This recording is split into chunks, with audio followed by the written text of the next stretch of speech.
So okay mga paps, musta pala? Ngayong araw pala, meron lang tayong pag-uusapan at bibigyan ko kayo ng konting tips, information at saka idea kung sakali magpapalit kayo or nag-decide kayo magpapalit ng oil seal at magpa-rebuild ng automatic transmission, okay? So simulan na natin to mga paps. So okay mga paps, medyo may kahabaan tong pagkikwentuhan natin pero sisiguraduhin ko na may mapupulot kayo dito kahit paano. At makakatulong to kung magpapapalit kayo or magpapa-rebuild kayo ng automatic transmission nyo. So etong pagpalit ng oil seal, yan, nagpapalit ako ng rear crankshaft oil seal at saka ng torque converter oil seal. Okay? So itong pagpapalit na to, hindi ko na siya DIY kasi sablay ang gamit ko. At saka hindi kaya ito ng isang tao. Medyo may kabigatan to mga paps. Usually, ang gagawa nito ay 2, 3 or 4 na tao. Depende pa sa gamit. Ang kulang kasi wala akong floor jack na 3 tons. So, mababa siya masyado, hindi masasapo yung yung transmission. Kung papatungan ko ng kahoy,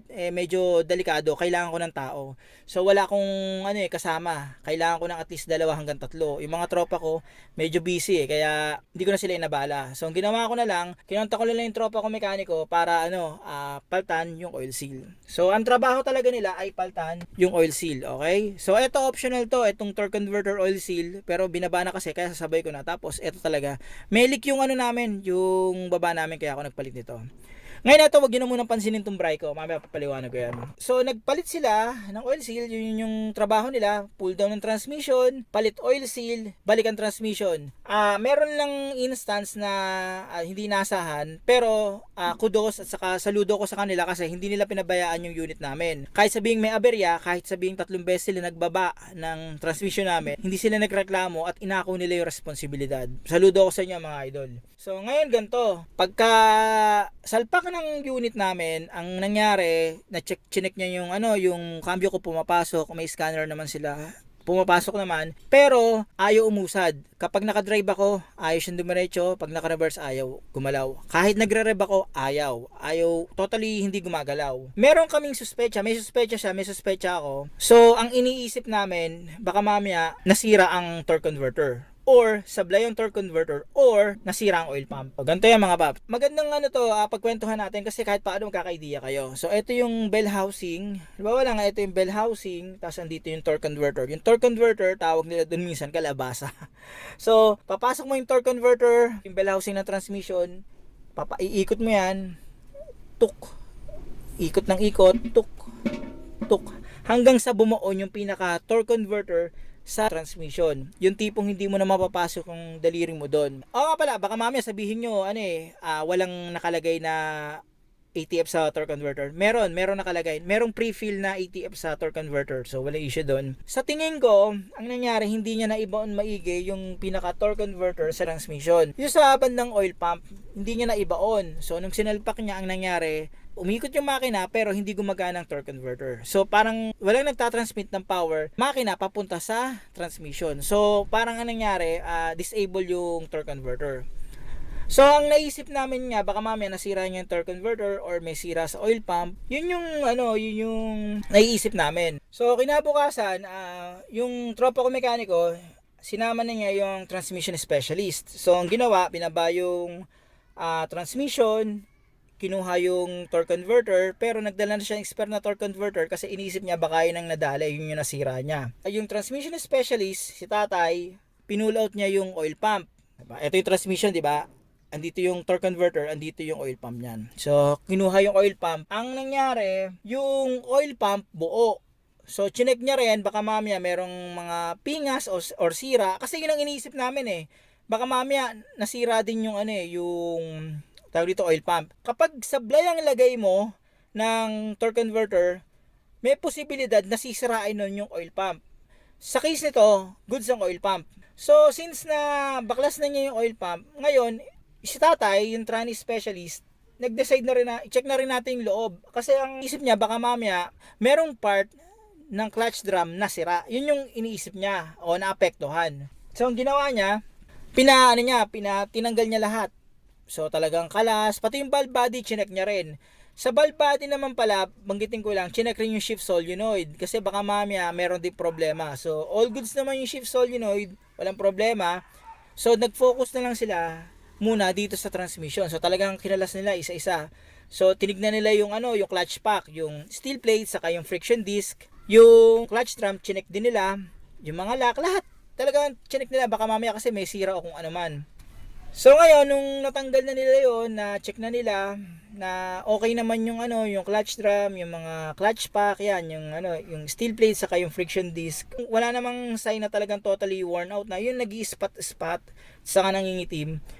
Goods pa naman. So sabi ko, paano kaya magandang gawin diyan? Kasi kung magpapalit ako ng buong rebuilding kit, yung may mga friction disc pa, mahal talaga mga paps, magastos. So nagsuggest na lang siya na since natanggal na rin, palta na lang natin ng mga seal at saka o-ring yan. Pinapili niya ako kung China or US. Siyempre mas mura sa China, US yung pinili ko. So ito pinili ko yung Bryco. Isa pa sa na-observe niya nung tinatanggal niya yon, yung isa sa mga accumulator sa servo, yung o-ring niya talagang maano na, tawag rito, parang hindi na siya nagsisil na maayos. Yun yung na-observe niya. So bakit kailangan ng paltan yung seal at saka o-ring yan? Kasi ang mga paps, sa automatic transmission, 'di ba, meron niyang clutch pack. So, yung meron niyang friction disc, steel plate, friction disc, steel plate. So, magko-compress 'yan kapag gumagana 'yan. So, yan, pressurized 'yan. Kumbaga, high pressure yung nasa loob niyan. Ngayon, kung sakaling yung seal niyan worn out na, magkakaroon ng lost pressure 'yan. So, hindi na magiging ganun kalakas ang pressure niyan. Yung nagbibigay sa kanya ng pressure, mga paps, hydraulic pressure yun, ATF yun. Isipin nyo mga paps, high pressure yan, contain yung yung fluid niyan sa loob, sumisingaw yung fluid niyan. So kung sumisingaw yung fluid niyan, nababawasan ang pressure niyan, nababawasan din yung yung ATF niyan. So, yan siya, steel plate, saka friction disc, umiikot siya, di ba? Umiikot siya, nakakompress siya. Paano kung hindi na ganun lakas yung pressure niya, hindi niya na nako-compress na maayos dahil kinulang na siya ng pressure ng hydraulic fluid? Ang mangyari niyan, mas mabilis mag-worn out yung mga friction disc niyan. Isa sa function ng ATF, bukod sa siya yung nagko-compress ng friction disc at saka yung steel plate, ay siya rin yung nakakapagpalamig ng mga plates na yon. Kung walang hydraulic pressure yan, imagine niyo ganyan, umiikot-ikot yan, ganyan, umiikot-ikot, di ba? O nagko-compress yan, umiikot. Nang walang ATF or walang fluid, edi mas mabilis mawo-worn out yung friction disc. Kapag mabilis nag-worn out yung friction disc, yun na yung magma-metal to metal at saka doon na kayo makakaramdam ng nag-i-slip yung gear nyo. Okay? So yung mataas yung RPM nyo pero parang pakiramdam nyo hindi bumibilis yung sasakyan. Isa sa mga dahilan din kung bakit siya nag-decide na yun na lang ang paltan kaysa ibalik, yung sa accumulator niya, yung sa servo, sa valve body, maluwag na yung yung o-ring niya. So, makakaapekto yun mga paps sa shifting. May posibilidad na makakaramdam ka ng kaldag. So, yun yung napagdesisyonan niya. Sabi ko, sige, i-go mo na yan. Eto na lang kasi okay pa naman yung yung friction disc saka yung steel plate. Okay pa naman eh. Although may tinuturo siya sa akin na parang spot pero hindi pa totally ganoon eh. Kumbaga goods na goods pa siya eh. Inagamit ko nga eh nung napaltan lang, doon lang nagka-problema. So ito yung ginamit naming seal at saka o-ring kit. So ito yung pinalit ko mga paps. Yan, kasi merong China at saka may US. So syempre mas maganda yung quality ng US kaysa sa China. Ito pinili ko. Mahal yung ganito kahit seal at saka o-ring kit lang yung pinabili ko. Ito yung overall kit para sa gantong transmission, yan A340E, A340F, A343F. So ayun yung part number B97002B. So ito, ayan siya. Para sa transmission na ganito yan mga paps. So kahit Innova or Hilux, basta gantong transmission, papasok to. Pero confirm nyo para na kung bibili kayo. Tapos sa sa set na to, marami mga o-ring yan. Yan, iba nakasalpak na syempre. Tapos ito yung luma. So ito yung mga pinagpalitan, yung iba yata natapon yata eh. So yung seal niyan saka o-ring niyan, yung iba napansin ko sira na tapos nun medyo matigas na. Okay? Yan, dito siya. Mararamdaman nyo naman yan. Mararamdaman nyo yan. Ito siya. Ito yung mga pinagpalitan. Tapos ito, maraming maraming pasobra yan, maraming makikita niyo may mga sobra pang o-ring yan. Kasi in case na may mawalang o-ring, marami pa ring nakalagay dito. Okay? So ayan. Meron din siyang kasamang tawag dito, oil seal. Yan, para sa ano, sa torque converter at saka sa extension housing, yung pinalitan ko dati. So, hindi ko na ginamit to. Hindi ko na pinapalitan kasi pinalitan ko na ng ano, original. Original yung pinalit ko rito.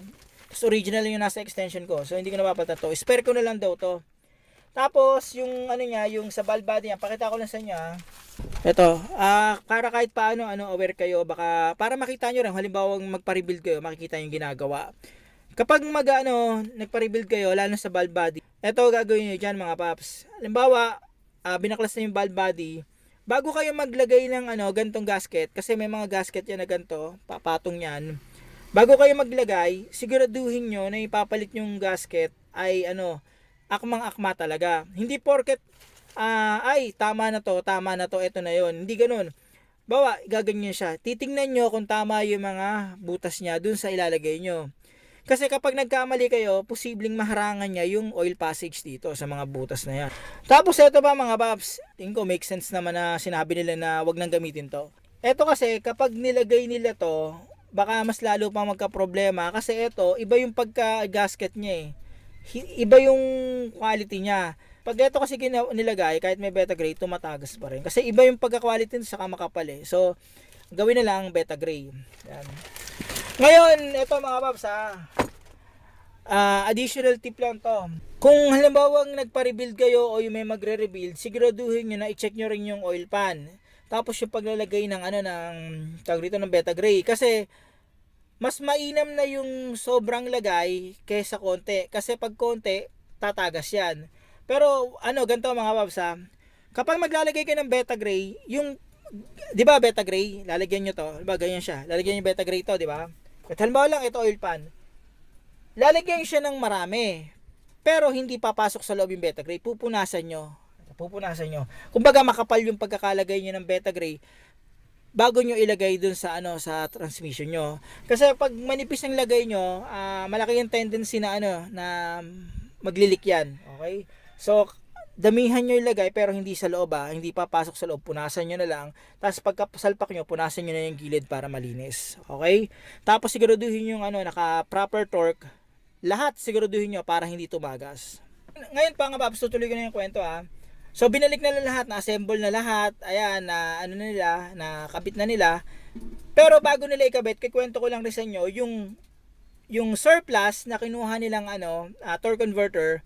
Bago nila isalpak yon, dinrain muna nila yung finlash nila. So sinalinan nila ng ATF, malinis, aalugin, ipa-flash, sasalinan ng ATF, ipa-flash. Kumbaga parang itatapon mo para lang malinis talaga yung nasa loob ng torque converter.